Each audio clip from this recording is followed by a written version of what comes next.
Betsy and Thomas. We are the voices of America. Now, I want to talk about Barr and Durham and Brennan and what's going on over there. So Durham came over apparently. Now, we don't really know if this is true because it comes out of Sarah Carter, which is, she's a Crown propagandist.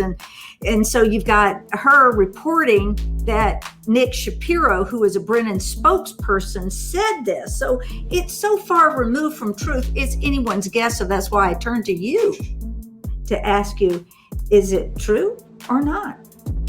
Well, I think we made fun of Brennan and his spokesperson the other day, yesterday, because it's absolutely absurd. Brennan comes out and says, "Shame on you, Durham. You allow leaks from the investigation and therefore it's invalid." And by the way, I was told directly that I'm not being investigated, and I was only there for all that time for them to ask me some incidental questions about some incidental thing that really doesn't matter. Okay, well, the only leak that has come out of the Durham investigation is the one you just gave, Mr. Brennan, through your spokesperson who used to work for you, who that's how sick and demented you are and how sick and demented the system is. You still use the government to defend your crimes. You're disgusting. Hey, but I want to know is if Sarah Carter had to give the Allie Watkins treatment to Brennan and Shapiro to be able to post that hot article. Ooh, no. Allie Watkins apparently was giving blowjobs for fake news. She didn't know she was being given fake news. So, who's the loser in that situation? And then James Baker, where's he doing? He's walking free now. In House of Cards, that disgusting actor who played the president, remember him? He had his leak and he was having sex with her. That was Allie Watkins. Okay, that's who that person was supposed to be representing. And yes, Allie Watkins admits that she was a prostitute.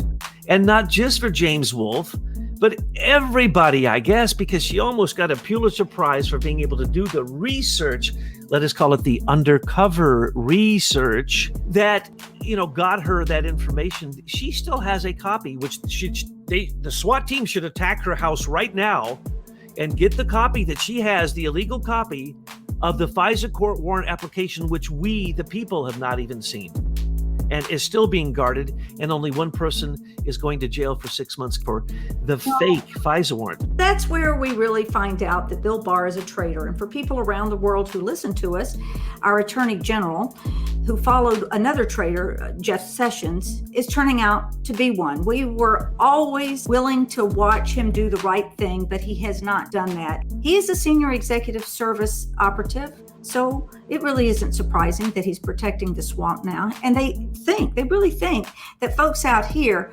will believe that this Kleinsmith pickup is huge. It's not. Let's remember Barr and Mueller sit together in the pew at the back of the church and do nothing except snore through the eulogy. These guys are there to cover their own tracks, their own trail. Mueller said he wasn't even looking at Christopher Steele's document or never talked to anybody from Fusion GPS. And Brennan says that the Alden/Durham investigation, that's all they found is Kleinsmith. And then they told Brennan, "Don't worry, we're not investigating you." That's what they told Hillary. She wasn't even a person of interest in the midterm exam conducted by James Comey. She was never actually interrogated. That's the reason nothing was recorded, nothing was written down. Same thing. And what does James Comey say when they ask him? He gets a screwed up look on his face and he says, "Well, why would they be talking to me? Why would Durham or his assistants be talking to Comey? Because you are the criminal who led the coup. Along with you led your own separate 28 aspects of the coup because you just couldn't be held back. Your October surprises started in January of that year.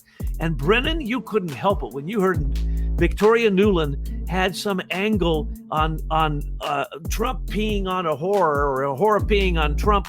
You paid $100,000 to 3 different people to go to Europe and find the PP document, the PP video, and then you finally release it, and it's not Trump, and it's not in a rich hotel, and it's nobody's peeing on anybody, and you paid our tax money through a government agency to try to chase down your enemy, because every day when you got down on your prayer rug and you did your 5 bows to Mecca with your Hillary sign there and I'm with her t-shirt on, and you led the CIA, the fifth column, against Trump. That's the reason he went to the CIA first and said, these columns gotta go. Don't you forget he was tight with Gina Haspel, who was over there in London as the CIA director in London, running this big coup. Brennan brought Robert Hannigan, the head of the General Communications Headquarters, that the NSA of Britain,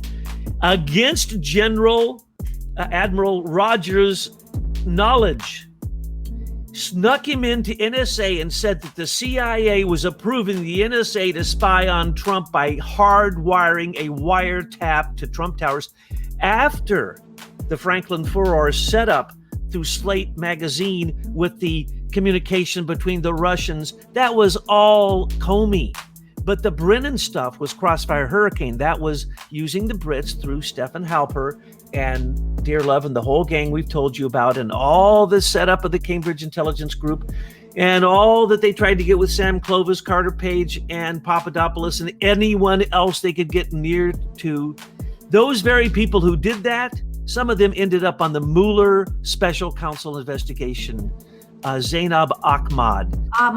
And of course, the whole thing, why is this not working? It's because they have this person called Arvinder Sambai trying to run this operation. And it's obviously this thing. I don't know if it's a he or a she. It's just an it. It is incapable of running global operations. It came over to assist Mueller in the cover-up of 9/11. She didn't cover up a damn thing. We all saw out here in America what happened.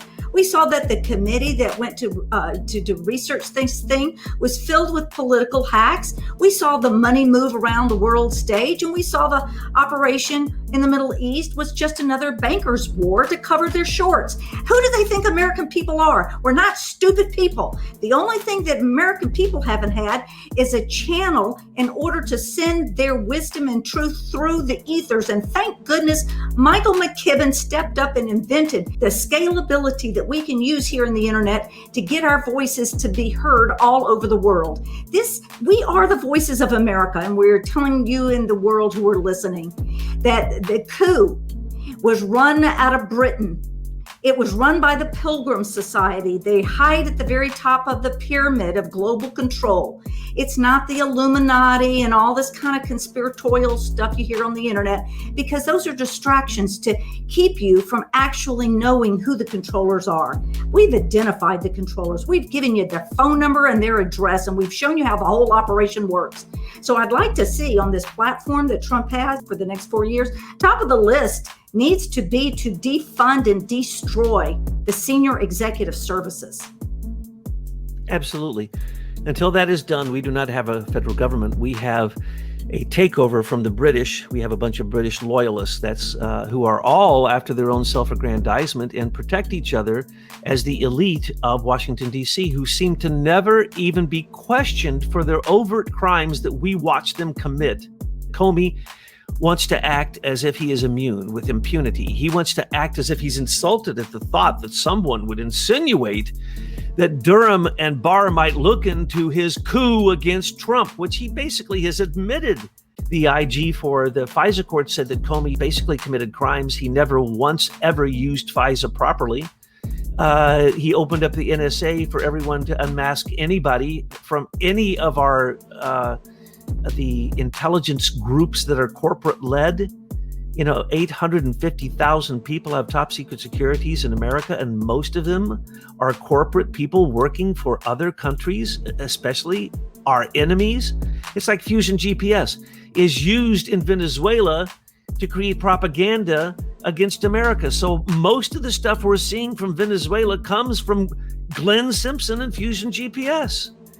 Remember, Mueller took over the FBI after 9/11 because he was home recovering from appendicitis for 2 weeks, and he didn't take the job, so he wasn't there when the towers were attacked, so there was actually no head of the FBI at that time. And then afterwards, he declared it immediately to be a terrorist attack. And it's like, what are you talking about? That's completely crazy. They weren't the culprits at all. They were the ones that it was supposed to be blamed on. So if you don't know that, and if you don't know about the Brady-Durham bonds, and if you don't know about the missing gold, then you don't know the real cause of 9/11. And we're not going to go into that because we've written so much about it. But right now, when you talk about Brennan, when Mueller came to power, he said, we're going to ignore all of the crimes that got buried in the FBI's office in the trade towers. We're not going to investigate the missing gold. We're not going to investigate anything. We're going to pick up a passport of one of the people who was flying the plane into the tower, which floated down to the ground, and an FBI agent looked down and picked it up and said, oh, look here, an untouched, unscathed passport of the man that we're blaming for attacking the World Trade Center. Okay, how stupid is this? FEMA was not using their new office in Tower 7 on that day, but they were filming outside the office, and the camera was bumped, and it happened to be pointing at the exact spot of the trade towers where the plane went in, and that's the only film we have of it, is the FEMA film that Rudy Giuliani was in fact in charge of that day. And there was a huge FEMA exercise being conducted out of the Port Authority, not out of their multi-massive $1 million new headquarters in Tower 7, which I say was never there. They simply took the money because they knew it was going down. They don't think that Americans were paying attention, and we were. Ever since 2001, a group of us have been out here, and we have studied this deeply, and we waited for our time. And our time came when we saw that Donald Trump came down that escalator. The next big thing is we got to get that all red, that big red tsunami in November. It's not only for our country, it's for the entire world. So everyone out there listening to me, you must take it on to yourself in a personal and committed and a spiritual way that we will not let our republic die. We will go and we will give it some more life support. So then the next 4 years, we can completely unravel and undo the British imperial control over the world.